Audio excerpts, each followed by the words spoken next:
नमस्कार, good morning all of you. आप सभी का एक बार फिर से स्वागत है अपनी इस ऑनलाइन क्लास में। कल हमने बात की थी ऊर्जा बैंड की। ऊर्जा बैंड के आधार पे ठोस पदार्थों का वर्गीकरण भी हमने किया था, जिसमें हमने एक टाइप्स पढ़ा था अर्धचालक पदार्थ। अपना ये जो पूरा का पूरा लेसन है वो अर्धचालक पदार्थों पे ही टिका हुआ है। तो इसी टॉपिक को अपने आज आगे बढ़ाएंगे और बात करेंगे कि अर्धचालक पदार्थ क्या होते हैं, कैसी इनकी विशेषताएं होती हैं, किस प्रकार ये बनते हैं, कैसा इनका व्यवहार रहता है।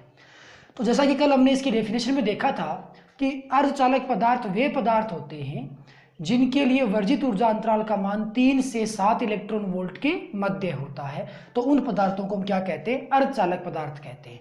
ये अर्धचालक पदार्थ क्या होते हैं, क्या इनकी विशेषताएं होती है, कैसे हम पता लगाएंगे कि ये पदार्थ सेमीकंडक्टर पदार्थ है कि नहीं। तो बात करते हैं इसकी विशेषताओं की।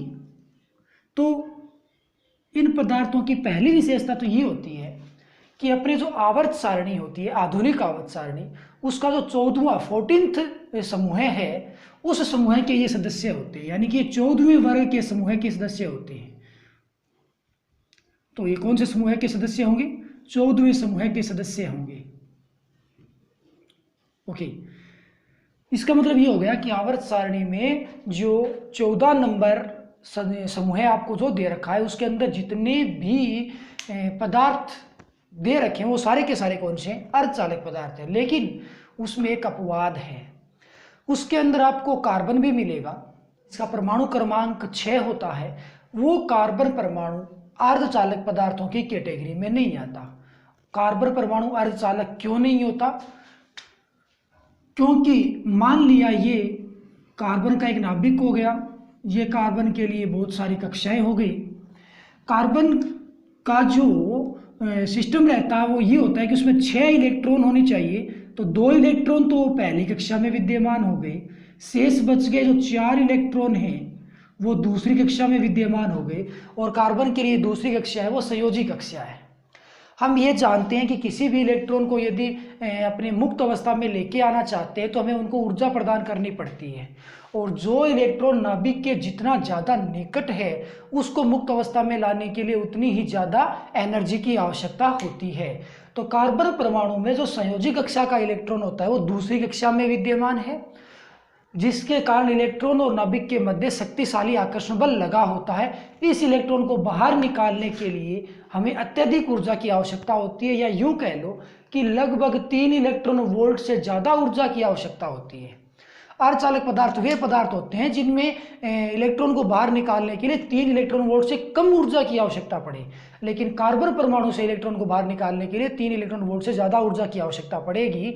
तो इस अत्यधिक ऊर्जा की आवश्यकता के कारण ही कार्बन परमाणु को अर्धचालक पदार्थों की कैटेगरी में नहीं रखा जाता है, क्योंकि यदि हम यहाँ से इलेक्ट्रॉन को बाहर निकालने की कोशिश करें तो फिर ये इलेक्ट्रॉन अत्यधिक ऊर्जा के पश्चात ही बाहर निकलता है, या यूं कह सकते हो ऊर्जा प्रदान करने पर इलेक्ट्रॉन बाहर निकलता ही नहीं है।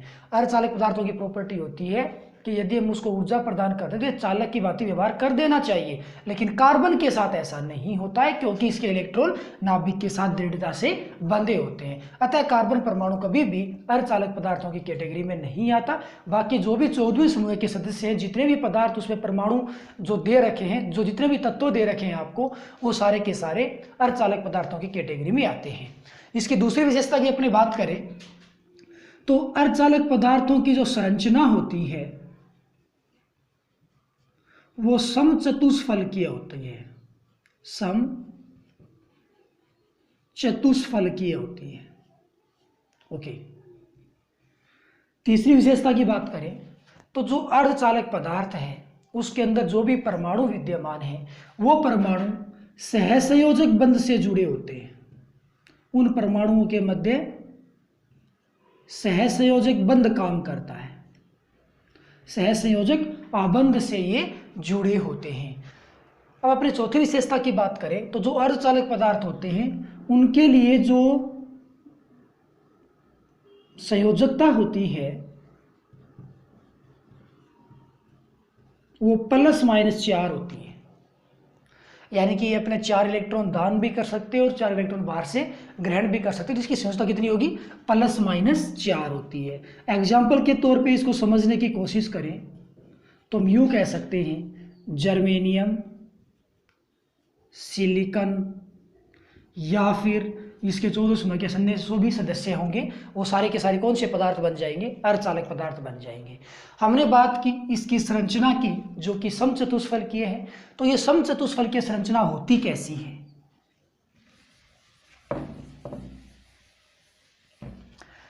जैसे अपने जर्मेनियम की बात कर लो या सिलिकॉन की बात कर लो, मैं जर्मेनियम ले लेता हूँ, जर्मेनियम अर्धचालक। तो जर्मेनियम में इसके बहुत सारे परमाणु हैं।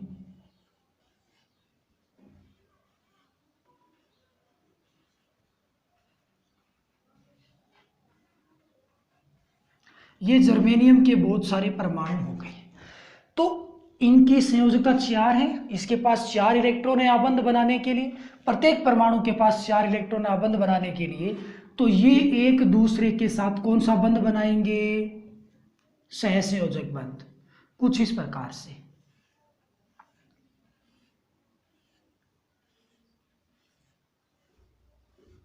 तो इनकी जो व्यवस्था होगी वो कुछ इस प्रकार की होगी।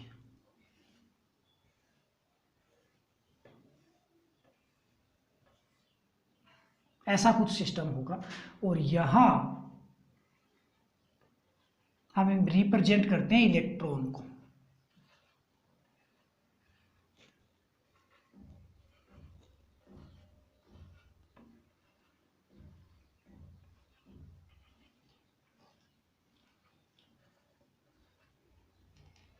तो ये हो गई अपने पास समचतुष्फलकीय संरचना,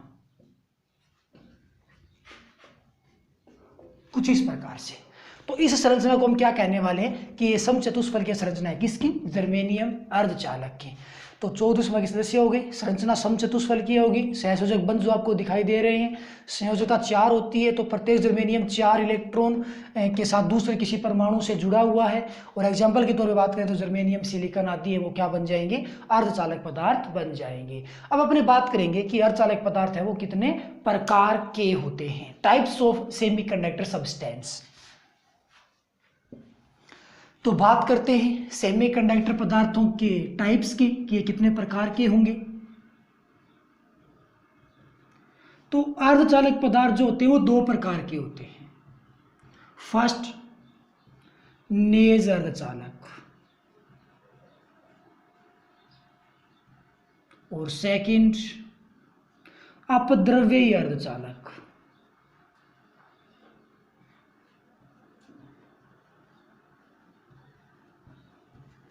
ये नेज अर्धचालक क्या होते हैं और अपद्रव्यी अर्धचालक क्या होते हैं? अपने पास कोई एक सेमीकंडक्टर पदार्थ है, एक अर्धचालक पदार्थ है, फॉर एग्जांपल जर्मेनियम है या सिलिकॉन है। उस जर्मेनियम परमाणुओं से मिलके हमने एक पदार्थ बनाया, जर्मेनियम पदार्थ हुआ। उस पदार्थ के अंदर यदि केवल और केवल जर्मेनियम के ही परमाणु विद्यमान हैं, अन्य किसी भी पदार्थ के परमाणु उसके अंदर नहीं मिले हुए, यानी कि किसी भी प्रकार की कोई भी अशुद्धि उसके अंदर विद्यमान नहीं है, यूं दूसरे शब्दों में यूं कह सकते हो कि जो जर्मेनियम पदार्थ हमने लिया है वो बिल्कुल परिशुद्ध रूप में है। तो अर्धचालकों का जो परिशुद्ध रूप होता है वो नेज अर्धचालक कहलाता है। मतलब नेज अर्धचालक में अन्य किसी भी प्रकार की अशुद्धियां या अन्य किसी भी प्रकार का मिश्रण है वो नहीं होता। तो अर्धचालकों का परिशुद्ध रूप है वो क्या कहलाता है? नेज अर्धचालक कहलाता है। और एग्जाम्पल के तौर पे यदि अपने समझने की कोशिश करें तो हम कह सकते हैं शुद्ध जर्मेनियम या शुद्ध सिलिकॉन आदि। तो ये एग्जाम्पल किसके बन जाएंगे? नेज अर्धचालक के बन जाएंगे। और हमने अभी भी थोड़ी देर पहले जो स्ट्रक्चर समझा था जिसमें केवल और केवल जर्मेनियम के ही अणु थे, जर्मेनियम के ही परमाणु थे, वो जो स्ट्रक्चर था वो नेज अर्धचालक का स्ट्रक्चर था। उसमें हमने किसी अन्य परमाणु को मिश्रित नहीं किया था। यदि हम नेज अर्धचालक में मतलब अर्धचालक के एक परिशुद्ध रूप में अशुद्धि को मिला दें, और अशुद्धि भी कौन सी? या तो त्रिसंयोजी हो या पंचसंयोजी हो, तो फिर जो हमें अर्धचालक प्राप्त होगा वो अपद्रव्यी अर्धचालक बन जाएगा। यानी कि जब नेज अर्धचालक में त्रिसंयोजी या पंचसंयोजी अशुद्धि मिश्रित कर दी जाती है तो बनने वाला जो अर्धचालक होता है वो अपद्रव्यी अर्धचालक होता है। ये त्रिसंयोजी और पंचसंयोजी क्या होती है? त्रिसंयोजी का मतलब ऐसी अशुद्धि जिसकी संयोजकता 3 हो, और ऐसी अशुद्धियां हमें 13वें समूह में प्राप्त होती हैं आवर्त सारणी में। पंचसंयोजी अशुद्धि अब 13वें समूह है यानी कि त्रिसंयोजी अशुद्धि के एग्जाम्पल की अपने पहले बात कर ले, जैसे बोरोन है या यूँ कह लो एल्यूमिनियम है, तो ये सारे के सारे जो हैं वो कौन सी अशुद्धि है? त्रिसंयोजी अशुद्धि है। पंचसंयोजी अशुद्धि की बात करें तो पंचसंयोजी अशुद्धि वो अशुद्धि होती है जिसकी संयोजकता 5 होती है, और ये हमें आवर्त सारणी में 15वें समूह के सदस्य मिलते हैं, यानी कि 15वें समूह के जितने भी सदस्य हैं वो सारे के सारे पंचसंयोजी अशुद्धि की कैटेगरी में आते हैं। फॉर एग्जाम्पल अपने बात करें तो फास्फोरस हो गया, इसी प्रकार से अपने पास आर्सेनिक हो गया, एंटीमनी हो गया, ये सारे के सारे जो पदार्थ होंगे वो पंचसंयोजी अशुद्धि की कैटेगरी में आने वाले हैं। तो आप किसी भी प्रकार की अशुद्धि को मिला दो, त्रिसंयोजी अशुद्धि मिलानी किसमें है? नेज अर्धचालक में, तो कौन सी अशुद्धि मिल जाएगी? हमें प्राप्त हो जाएगी अपद्रवी अर्धचालक हमें प्राप्त होगा। तो हम बारी बारी से इन दोनों का गहराई से अध्ययन करने वाले हैं कि नेज अर्धचालकों का व्यवहार कैसा होता है, ये कैसे बंध बनाते हैं, कैसा इसके ऊपर ताप का प्रभाव पड़ता है। तो हम पहले पढ़ेंगे नेज अर्धचालक, उसकी कंप्लीट व्याख्या के बाद चलेंगे अपने अपद्रवी अर्धचालक पर। तो आइए अपने बात करते हैं नेज अर्धचालकों की।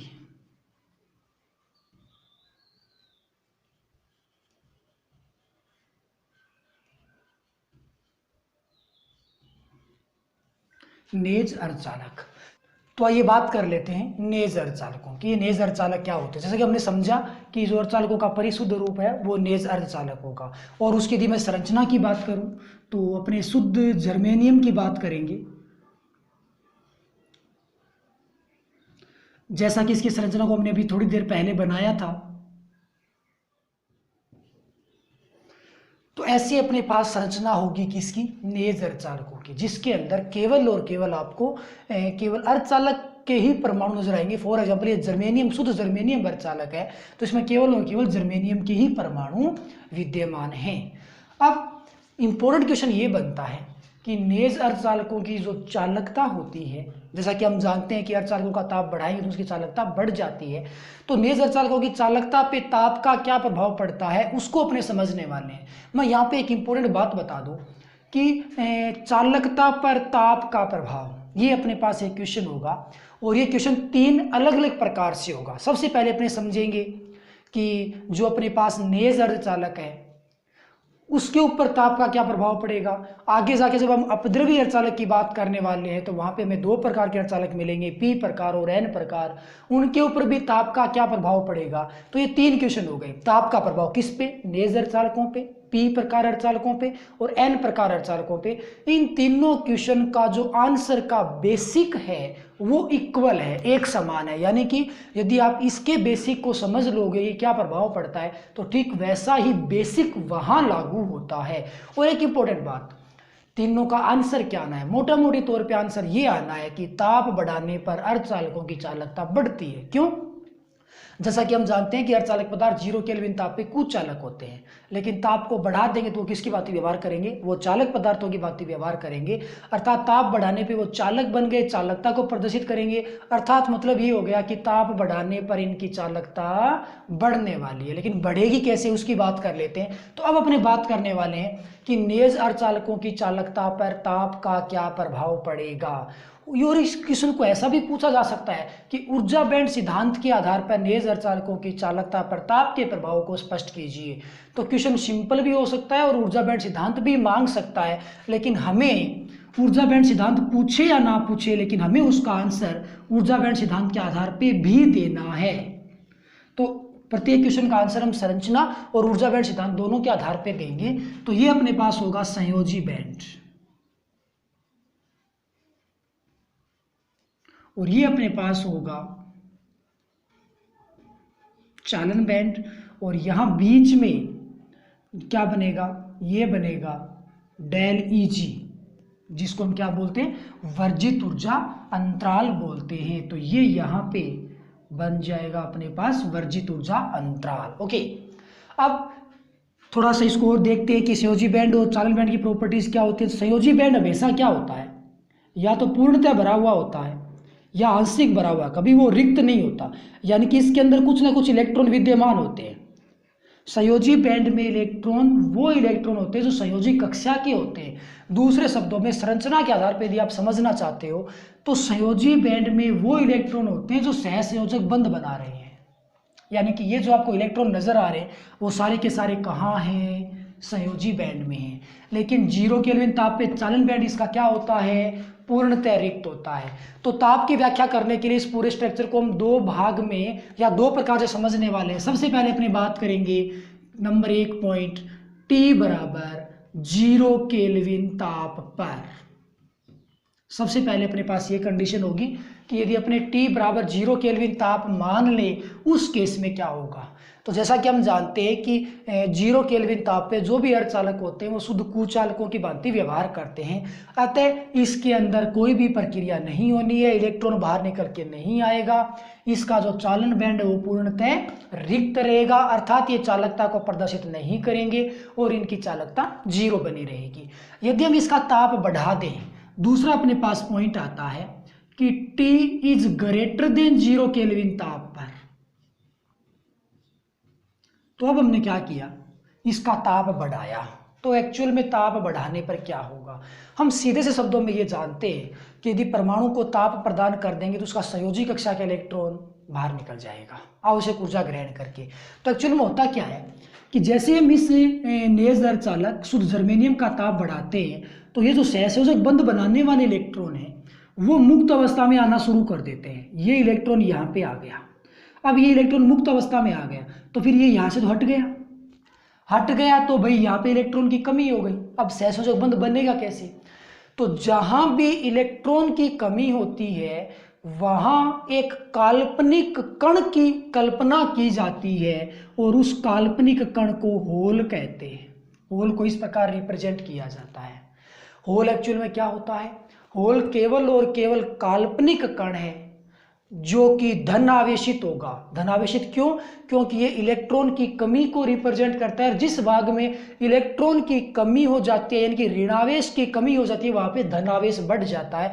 अर्थात ये जो होल है वो एक काल्पनिक धन आवेशित कण होता है जो केवल और केवल इलेक्ट्रॉन की कमी को रिप्रेजेंट करता है। तो जहां भी आपको होल नजर आए उसका दूसरे शब्दों में मतलब यही होगा कि वहां से इलेक्ट्रॉन कहीं दूसरे स्थान पे चला गया है या फिर वहां पे एक इलेक्ट्रॉन की कमी है। तो जैसे हम इसका ताप बढ़ाएंगे शुद्ध जर्मेनियम का तो सहसंयोजक बंध बनाने वाला एक जो इलेक्ट्रॉन यहाँ पे था वो कहाँ आ जाएगा, ये इलेक्ट्रॉन मुक्त अवस्था में आ जाएगा और मुक्त अवस्था में आने वाले इलेक्ट्रॉन धारा प्रवाह में भाग लेते हैं। यदि हम ताप को और अधिक बढ़ा दें तो सहसंयोजक बंध बनाने वाले और अधिक इलेक्ट्रॉन मुक्त अवस्था में आते हैं। जैसे कि ताप को और अधिक बढ़ाने पर सपोज दैट ये इलेक्ट्रॉन मुक्त अवस्था में आ गया तो यहाँ पे इसका स्थान कौन ले लेगा, इसका स्थान यहाँ पे होल ले लेंगे।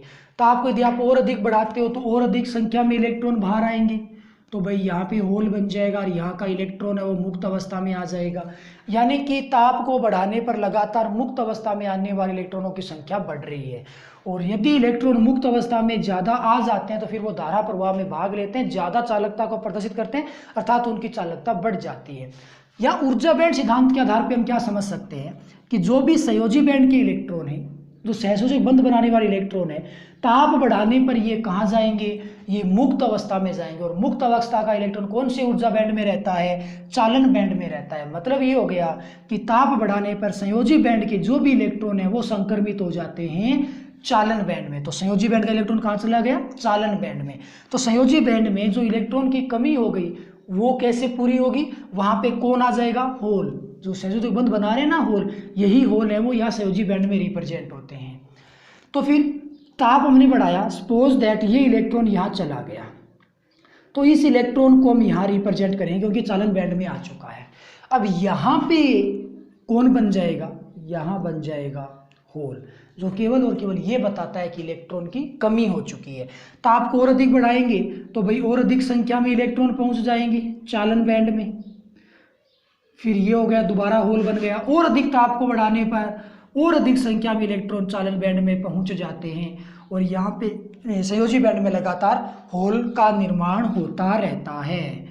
तो कुल मिलाकर के शॉर्ट एंड स्वीट बात ये हो गई कि चालन बैंड में पहुंचने वाले इलेक्ट्रॉनों की संख्या लगातार बढ़ती है और चालन बैंड में जो भी इलेक्ट्रॉन होता है उन इलेक्ट्रॉनों के कारण धारा प्रवाह होता है अर्थात ये धारा प्रवाह में भाग लेते हैं। तो आप जितना ज़्यादा इसका ताप बढ़ाओगे चालन बैंड में इलेक्ट्रॉन उतने ही ज़्यादा होंगे, धारा प्रवाह उतना ही ज़्यादा होगा। सीधे शब्दों में हम कहें तो भाई ताप बढ़ाने पर नेज अर्धचालकों की चालकता है वो बढ़ती है। अब अर्धचालकों में धारा प्रवाह किन के कारण होता है? अर्धचालकों में धारा प्रवाह बहुसंख्यक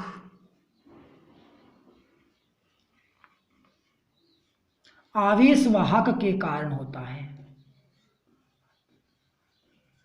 किसके कारण होता है? बहुसंख्यक आवेश वाहक के कारण। एक्चुअल में जब भी हम अर्धचालक की बात करेंगे, चाहे वो नेज हो, चाहे पी प्रकार हो, चाहे एन प्रकार हो, वहां पे हमें दो प्रकार के कण मिलेंगे, एक तो इलेक्ट्रॉन होगा और एक होल होगा। हालांकि होल एक काल्पनिक कण है और उनके पर्टिकुलर नाम भी होंगे। एक तो होगा अल्पसंख्यक आवेश वाहक, अल्पसंख्यक आवेश वाहक, और एक होगा बहुसंख्यक आवेश वाहक। तो पहला एक तो कौन सा हो जाएगा? अल्पसंख्यक आवेश वाहक, और दूसरा कौन सा होगा? बहुसंख्यक आवेश वाहक। अल्पसंख्यक कौन सा है और बहुसंख्यक कौन सा है, ये उनकी संख्या पे डिपेंड करता है। जिसकी ज़्यादा संख्या होगी वो बहुसंख्यक होगा और जिसकी संख्या कम होगी वो अल्पसंख्यक होगा। और ये संख्या हमें काउंट कहाँ करनी है? ये संख्या आप चाहो तो स्ट्रक्चर में काउंट कर सकते हो कि आपको कितने होल नज़र आ रहे हैं जो कि सहसंयोजक बंध में बने हुए हैं, और मुक्त अवस्था में कितने इलेक्ट्रॉन है, यानी कि मुक्त अवस्था के इलेक्ट्रॉन हमें काउंट करने होते हैं और सहसंयोजक बंध बनाने वाले होल हमें काउंट करने होते हैं। एक बात का ध्यान रखो कि जो भी होल है वो केवल सहसंयोजक बंध में ही रिप्रेजेंट होता है, या यूं कह लो संयोजी बैंड में ही रिप्रेजेंट होता है। होल है वो कभी भी चालन बैंड में रिप्रेजेंट नहीं होता। दूसरे शब्दों में आप यदि इसके आधार पर समझना चाहते हो तो आप ये काउंट करो कि चालन बैंड में कितने इलेक्ट्रॉन हैं, इसी प्रकार संयोजी बैंड में कितने होल हैं। यदि इलेक्ट्रॉन की संख्या आपको ज़्यादा दिखाई देती है होल की बजाय, उस केस में बहुसंख्यक आवेश वाहक इलेक्ट्रॉन होगा, और यदि आपको इलेक्ट्रॉन की संख्या कम दिखाई देती है होल की बजाय तो अल्पसंख्यक आवेश वाहक है वो इलेक्ट्रॉन होगा। और यदि दोनों की संख्या आपस में बराबर होती है, जैसा कि यहाँ पे हमें नजर आ रहा है कि 3 इलेक्ट्रॉन और 3 ही होल हैं, तो ये दोनों ही अपने आप में बहुसंख्यक आवेश वाहक हैं। और किसी भी अर्धचालक में धारा प्रवाह किसके कारण होगा? बहुसंख्यक आवेश वाहक के कारण होगा। और नेज अर्धचालक में इलेक्ट्रॉन और होल दोनों ही बहुसंख्यक आवेश वाहक हैं। अतः नेज अर्धचालकों में जो धारा प्रवाह होता है वो होल व इलेक्ट्रॉन दोनों के ही कारण होता है। अर्थात यदि अपने पास ये एक अर्धचालक पदार्थ है तो इस अर्धचालक पदार्थ में इलेक्ट्रॉन भी गति करेंगे और होल भी गति करेंगे। होल है वो हमेशा इलेक्ट्रॉन के ऑपोजिट जाएंगे, क्योंकि होल धनावेशित काल्पनिक कण होता है, इलेक्ट्रॉन ऋणावेशित कण होता है। तो होल और इलेक्ट्रॉन दोनों गति करेंगे, दोनों के कारण ही इस नेज अर्धचालक में धारा प्रवाह संभव होता है। तो एक नंबर का क्वेश्चन बन सकता है कि नेज अर्धचालकों में धारा प्रवाह किन के कारण होता है, तो हम क्या जवाब देंगे? नेज अर्धचालकों में धारा प्रवाह बहुसंख्यक आवेश वाहक होल व इलेक्ट्रॉन दोनों के कारण होता है। तो ये था अपने पास टॉपिक नेज अर्धचालकों की चालकता पर ताप का क्या प्रभाव पड़ता है। तो सीधे शब्दों में हम क्या कहें कि T बराबर 0 केल्विन ताप पे चालकता 0 रहती है और ताप को बढ़ाने पर चालकता में वृद्धि होती है, क्योंकि सहसंयोजक बंध बनाने वाले इलेक्ट्रॉन मुक्त अवस्था में आ जाते हैं, अर्थात संयोजी बैंड के इलेक्ट्रॉन है वो चालन बैंड में संक्रमित हो जाते हैं और धारा प्रवाह में भाग लेते हैं।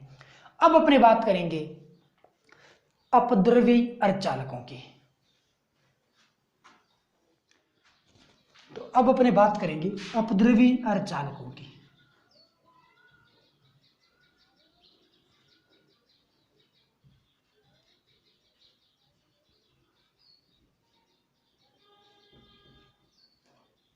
ये अपद्रवी अर्धचालक क्या होते हैं?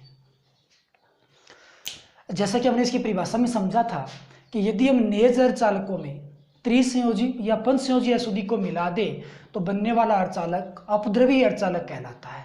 अब जैसे कि हमने इसमें नेज अर्धचालकों में 2 प्रकार की अशुद्धियां मिलाई हैं, तो अशुद्धियों के आधार पे अपद्रवी अर्धचालक भी है वो 2 प्रकार का बन जाता है।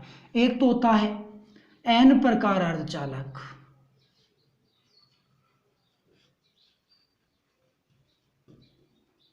और दूसरा होता है पी प्रकार अर्धचालक।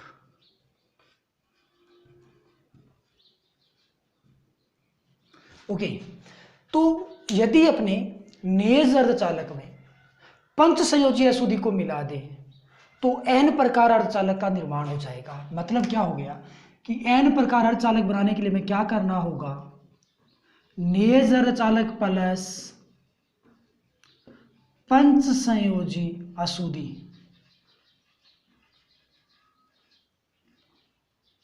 बराबर क्या बन जाएगा? एन प्रकार अर्धचालक। इसी प्रकार से यदि अपने नेज अर्धचालक में त्रिसंयोजी अशुद्धि मिला दें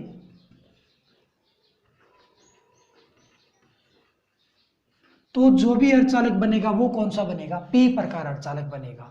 तो एन प्रकार अर्धचालक क्या होता है कि जब नेज अर्धचालक में पंचसंयोजी अशुद्धि मिश्रित कर दी जाती है तो बनने वाले अर्धचालक को एन प्रकार अर्धचालक कहते हैं। और इसी प्रकार से यदि अपने नेज अर्धचालक के अंदर त्रिसंयोजी अशुद्धि को मिश्रित कर देते हैं तो बनने वाला अर्धचालक है वो पी प्रकार अर्धचालक कहलाता है। अब ये पंचसंयोजी या त्रिसंयोजी, उसके एग्जाम्पल की यदि अपनी बात करें तो जो पंचसंयोजी अशुद्धि होती है उसके एग्जाम्पल के तौर पर आप समझ सकते हो कि फास्फोरस पंचसंयोजी जिसकी संयोजकता कितनी हो, 5 हो, जैसे कि फास्फोरस, आर्सेनिक या एंटीमनी या नाइट्रोजन, ये सारी की सारी जो अशुद्धि है वो पंचसंयोजी अशुद्धि होती हैं। इसी प्रकार से त्रिसंयोजी जो अशुद्धि आती है उसकी यदि अपने बात करें तो आप कह सकते हो कि जिसकी संयोजकता 3 है, जैसे कि बोरोन हो गया, एल्यूमिनियम हो गया, इंडियम हो गया आदि ये जो अशुद्धियाँ होती है जिसकी संयोजकता 3 होती है वो क्या कहलाती, त्रिसंयोजी अशुद्धि कहलाती है। इन अशुद्धियों को लेकर के एग्जाम में 1 नंबर का क्वेश्चन पूछा जा सकता है कि 4-5 अशुद्धियाँ हमें दे दे एग्जीक्यूशन के अंदर और बोल दे कि इनमें से त्रिसंयोजी या पंचसंयोजी अशुद्धि को छांटिए, तो उनमें से आपको एक अशुद्धि छांटनी पड़ सकती है। तो ध्यान रखना आपकी आवर्त सारणी में जितने भी पंचसंयोजी हैं उनको आप अच्छे से याद करोगे और जितने भी त्रिसंयोजी अशुद्धि है उनको भी आप अच्छे से याद करोगे। उनमें से एग्जाम में 1 नंबर का क्वेश्चन बन सकता है कि त्रिसंयोजी कौन सी और पंचसंयोजी कौन सी है। तो हम अपने बारी बारी से सबसे पहले अपने एन प्रकार अर्धचालक को समझेंगे, उसके ऊपर ताप का क्या प्रभाव पड़ता है, किस प्रकार से एन प्रकार अर्धचालक बनता है, कैसा व्यवहार होता है, और उसके बाद अपने समझेंगे पी प्रकार को। तो पहले बात करते हैं एन प्रकार अर्धचालक की।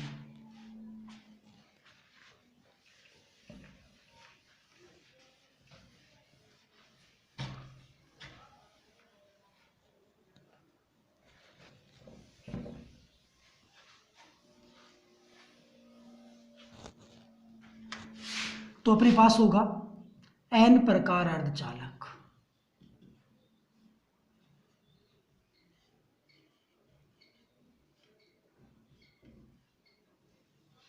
सबसे पहले ये एन प्रकार अर्धचालक रिप्रेजेंट कैसे होगा, कैसे इसकी संरचना होगी, आइए उसके बारे में बात कर लेते हैं।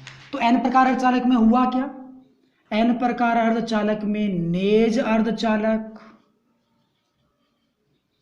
प्लस कौन था, पंचसंयोजी अशुद्धि।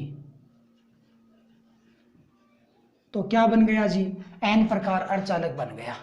अब एन प्रकार अर्धचालक का स्ट्रक्चर है वो किस प्रकार से होता है, जब पंचसंयोजी अशुद्धि मिला देंगे नेज अर्धचालक में तो क्या व्यवस्था होगी उसकी अपने बात कर लेते हैं। जैसे अपने पास एक नेज अर्धचालक है, मैं शुद्ध जर्मेनियम की वापिस से बात करने वाला हूं।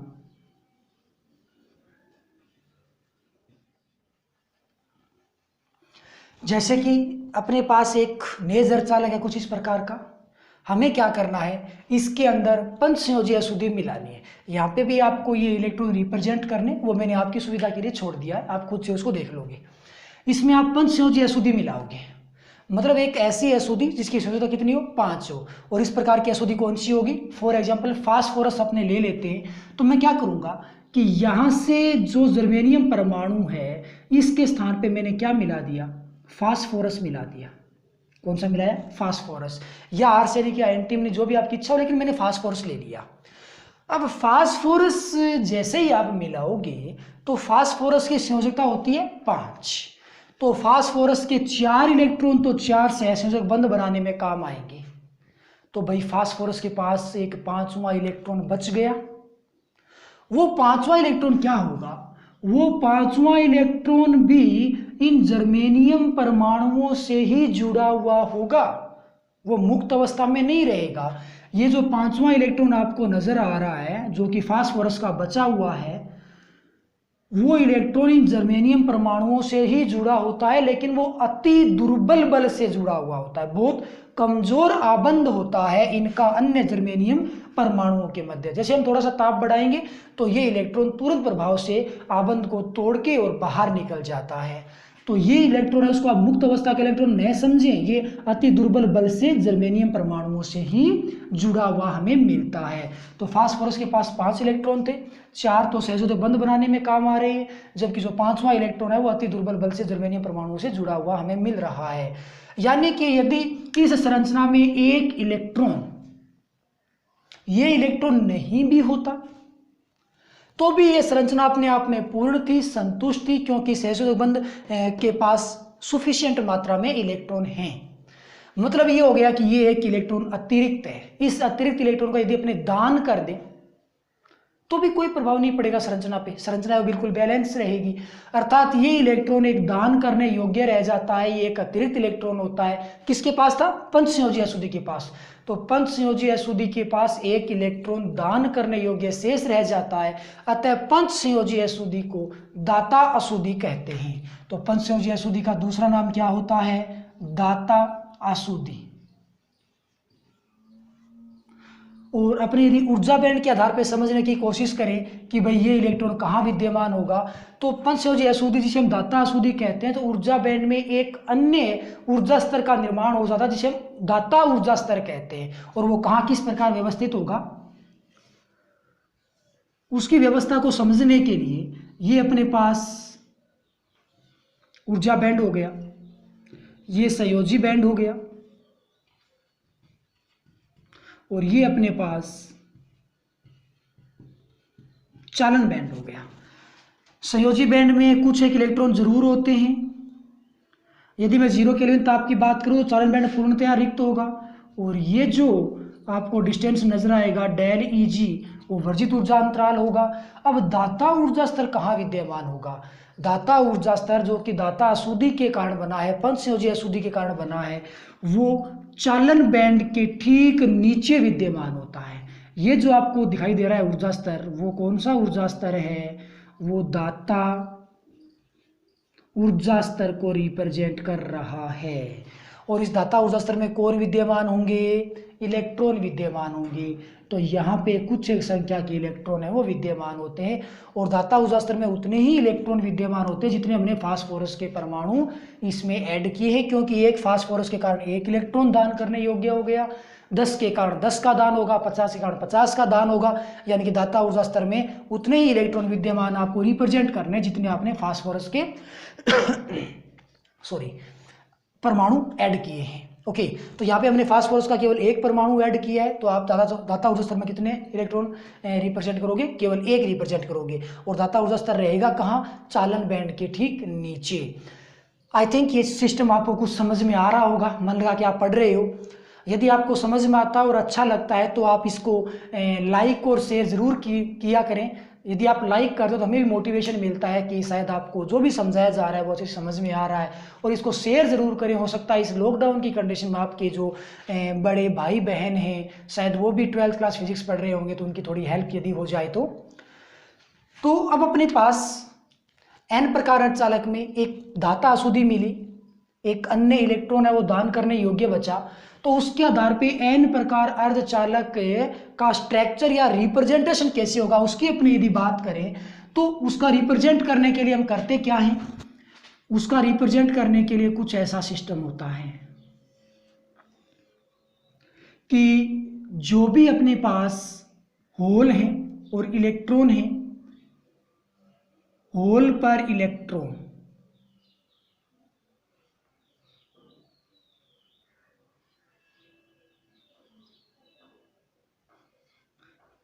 इस प्रकार से इनको रिप्रेजेंट किया जाता है। और चूंकि यहाँ पे इलेक्ट्रॉन ज़्यादा संख्या में है, अतः कुछ एक इलेक्ट्रॉन को मुक्त अवस्था में भी रिप्रेजेंट किया जाता है। और कई बार आपको स्ट्रक्चर में यहाँ पे होल के स्थान पे प्लस का साइन यानी कि पॉजिटिव साइन भी आपको नजर आ सकता है। तो आप ऐसा कुछ कह सकते हो कि प्लस पर इलेक्ट्रॉन या होल पे इलेक्ट्रॉन, दोनों ही सही है अपने आप में। और कुछ एक इलेक्ट्रॉन है वो मुक्त अवस्था में रिप्रेजेंट होना जरूरी है, जिससे हमें ये पता रहेगा कि यहाँ पे इलेक्ट्रॉन है वो थोड़े ज़्यादा संख्या में है। तो ये जो आपको प्रतीक चिन्ह नजर आ रहा है, ये प्रतीक चिन्ह किसका होगा? ये n प्रकार अर्धचालक का होगा। तो आगे जब भी अपने n प्रकार अर्धचालक को रिप्रेजेंट करेंगे तो कुछ इस प्रकार से रिप्रेजेंट करेंगे, होल के ऊपर इलेक्ट्रॉन के द्वारा उसको रिप्रेजेंट करेंगे। अब अपने आगे चल के बात करने वाले हैं कि n प्रकार अर्धचालकों की चालकता पर ताप का क्या प्रभाव पड़ेगा। अर्थात यदि अपने ताप बढ़ा दे तो इनकी चालकता किस प्रकार घटती है या बढ़ती है। जैसा कि हम जानते हैं कि अर्धचालकों के ऊपर ताप बढ़ाने से उसकी चालकता बढ़ जाती है, लेकिन बढ़ने का प्रोसीजर क्या होगा, बेसिक वही है जो हमने नेज अर्धचालक में पढ़ा था। तो ये बात करते हैं चालकता के ऊपर ताप का क्या प्रभाव पड़ता है। तो नेक्स्ट अपने पास टॉपिक होगा एन प्रकार अर्धचालक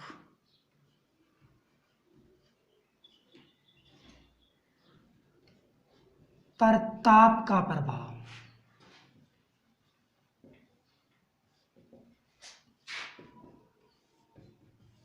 इस क्वेश्चन को दो प्रकार से पूछा जा सकता है। एक तो सीधा भी बोल सकते हैं कि एन प्रकार चालकों की चालकता पर ताप के प्रभाव को स्पष्ट कीजिए, या फिर इसको ऐसा भी बोला जा सकता है कि एन प्रकार अर्धचालकों की चालकता पर ऊर्जा बैंड सिद्धांत के आधार पर ताप के प्रभाव को प्रदर्शित कीजिए। तो ऊर्जा बैंड सिद्धांत का नाम देकर के भी पूछा जा सकता है या फिर डायरेक्टली हमें बोला जा सकता है, लेकिन जो भी हो दोनों का आंसर है वो एक समान आएगा। तो सबसे पहले अपने क्या करेंगे, हम बात करेंगे जी 0 केल्विन ताप की कि T बराबर 0 केल्विन ताप पर क्या होगा। तो अपने पास एक एन प्रकार अर्धचालक होगा कुछ इस प्रकार से, जिसमें मिडल में फास्फोरस होगा और उसके अगल बगल में जर्मेनियम के परमाणु होंगे।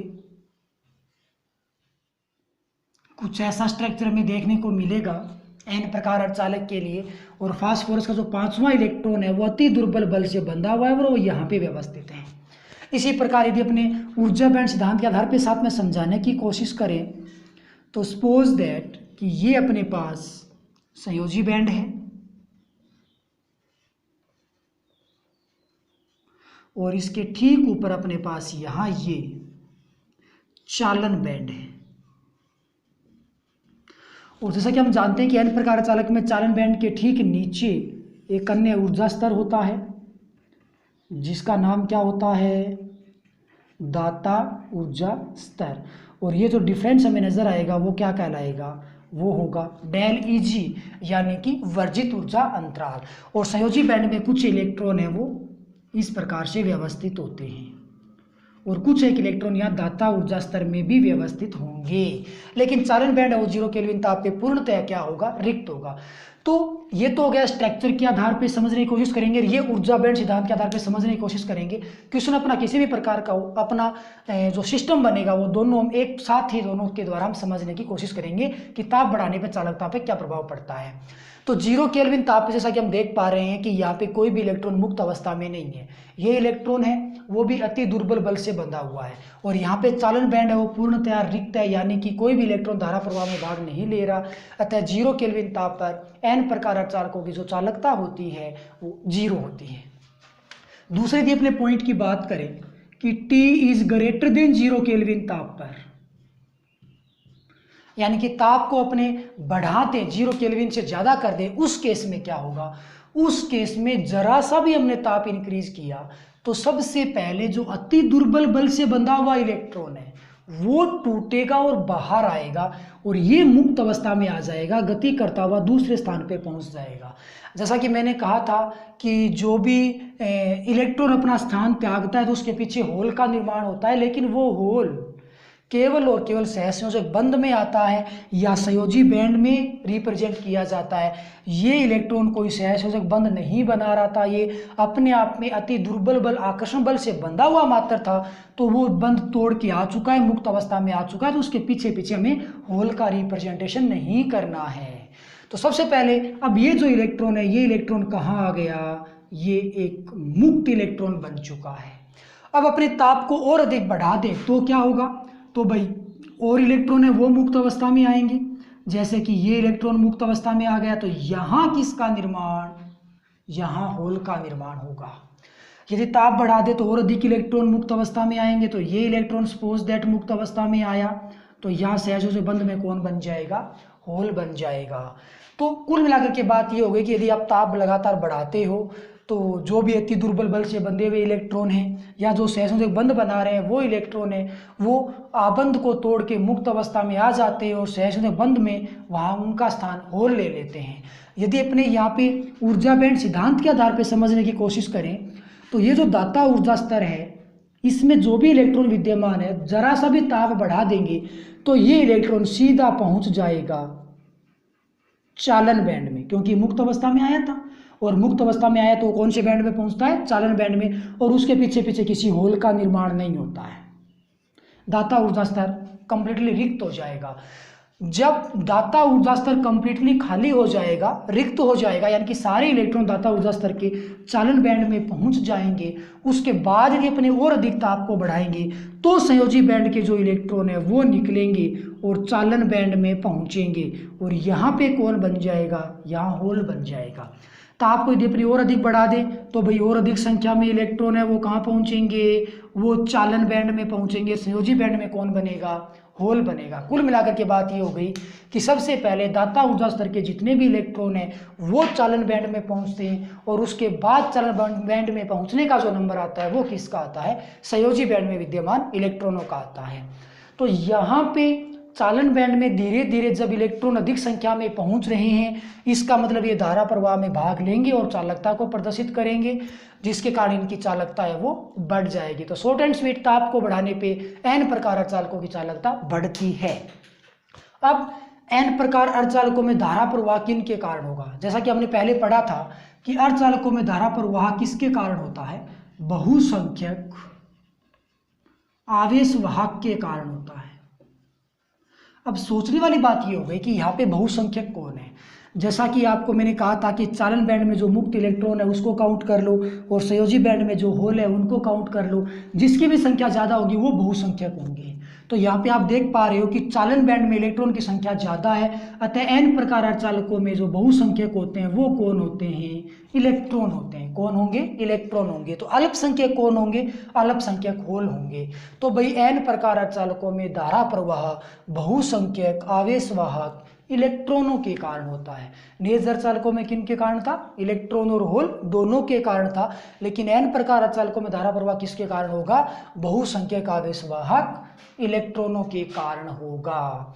अब यहाँ पे एक इंपॉर्टेंट क्वेश्चन और बनता है कि यदि अपने n प्रकार अर्धचालकों की चालकता की तुलना कर लें नेज अर्धचालकों की चालकता के साथ, तो किस में चालकता ज्यादा होगी? मतलब n प्रकार अर्धचालकों की चालकता ज्यादा होगी या फिर नेज अर्धचालकों की चालकता ज्यादा होगी? उसकी यदि अपनी बात करें तो जी उसका सीधा सा आंसर होता है कि n प्रकार अर्धचालकों की चालकता ज्यादा होती है। क्यों होती है? क्योंकि ये जो अपने पास n प्रकार अर्धचालक है, ऊर्जा बैंड सिद्धांत को अपने समझें तो इसमें क्या है? इलेक्ट्रॉन कितने हैं? 3 है, यानी कि धारा प्रवाह जिसके कारण हो रहा है उसकी संख्या कितनी है? बहुसंख्यक आवेशवाहक यहाँ पे कितने हैं? 3 हैं। तो फिर इलेक्ट्रॉन यहाँ पे 3 हो गए बहुसंख्यक आवेशवाहक। यदि यही स्ट्रक्चर अपने नेज अर्धचालक के लिए बनाते, मतलब वहाँ पे दाता ऊर्जा स्तर नहीं होता, तो ये जो आपको पहला इलेक्ट्रॉन नजर आ रहा है ना, वो यहाँ से नहीं निकलता, वो फिर यहाँ से निकलता। यदि ये इलेक्ट्रॉन यहाँ से निकलता तो फिर यहाँ पे होल कितने बनते? 3 बनते। लेकिन यहाँ पे होल कितने हैं? 2 हैं। तो 2 होल के लिए जी चालन बैंड में इलेक्ट्रॉन भी कितने पहुँचते? 2 ही पहुँचते। तो यहाँ पे होल 2 बने हैं। तो यदि अपने नेज अर्धचालकों के आधार पर समझने की कोशिश करें तो यहाँ इलेक्ट्रॉन भी कितने बनते? 2 बनते। उस केस में बहुसंख्यक आवेशवाहक इलेक्ट्रॉनों की संख्या कितनी बनती? 2 बनती। या फिर बहुसंख्यक आवेशवाहक होल की संख्या भी कितनी होती? 2 होती। तो n प्रकार अर्धचालकों में बहुसंख्यक आवेशवाहक होते हैं, उनकी संख्या ज़्यादा होती है नेज अर्धचालकों की अपेक्षा। मतलब कि जो बहुसंख्यक आवेशवाहक होते हैं वो n प्रकार अर्धचालकों में ज़्यादा होते हैं और नेज अर्धचालकों में कम होते हैं। और बहुसंख्यक आवेशवाहकों की संख्या ज़्यादा होने के कारण ही n प्रकार अर्धचालकों की चालकता है वो ज़्यादा रहती है। तो फिर ये ऐसा हुआ क्यों? सिस्टम क्या परिवर्तन आया कि भाई जो बहुसंख्यक आवेशवाहक उनकी संख्या बढ़ गई, यानी कि चालकता ज़्यादा बढ़ गई। तो यहाँ पे एक इंपॉर्टेंट क्वेश्चन और बन जाता है कि यदि हम अर्धचालकों की चालकता को बढ़ाना चाहते हैं, अधिक करना चाहते हैं, तो हमें क्या करना चाहिए? तो चालकता बढ़ाने के लिए 2 कारक मुख्य उत्तरदायी है। पहला हमने समझा ताप, कि ताप को बढ़ाओगे तो चालकता क्या हो जाएगी? बढ़ जाएगी। और दूसरा मूल उत्तरदायी कारक होगा अशुद्धि, अपमिश्रण, डोपिंग जिसको कहते हैं। डोपिंग ध्यान रखना, कई बार इस डोपिंग नाम से ही एग्जाम में क्वेश्चन पूछ लिया जाता है कि डोपिंग क्या होता है। अशुद्धि मिश्रण को ही अपने डोपिंग कहते हैं। तो यदि अपने अशुद्धि को मिला दे तो चालकता बढ़ जाएगी। क्यों? क्योंकि नेज था, चालकता कम थी, अशुद्धि मिलाई, n प्रकार बना, चालकता बढ़ गई। मतलब अशुद्धि मिलाते ही चालकता बढ़ गई, और अशुद्धि आप जितनी ज़्यादा मिलाओगे चालकता उतनी ही ज़्यादा होगी। तो हर चालकों की चालकता बढ़ाने के लिए नंबर 1 डोपिंग की मात्रा ज़्यादा होनी चाहिए, मतलब अशुद्धियों का मिश्रण अधिक होना चाहिए। और नंबर 2 ताप को बढ़ा दे तो भी चालकता बढ़ जाएगी। तो ये था अपने पास n प्रकार अर्धचालक, जिसके ऊपर हमने ताप के प्रभाव को समझा। तो आज के लिए बस इतना ही। यदि आपको ये वीडियो समझ में आया है, कुछ भी अच्छा महसूस हुआ है, तो प्लीज़ इसे लाइक कीजिएगा, सब्सक्राइब कीजिए और शेयर अवश्य कीजिएगा। कल अपने लौटेंगे P प्रकार अर्धचालक के साथ। तब तक के लिए बाय, थैंक यू।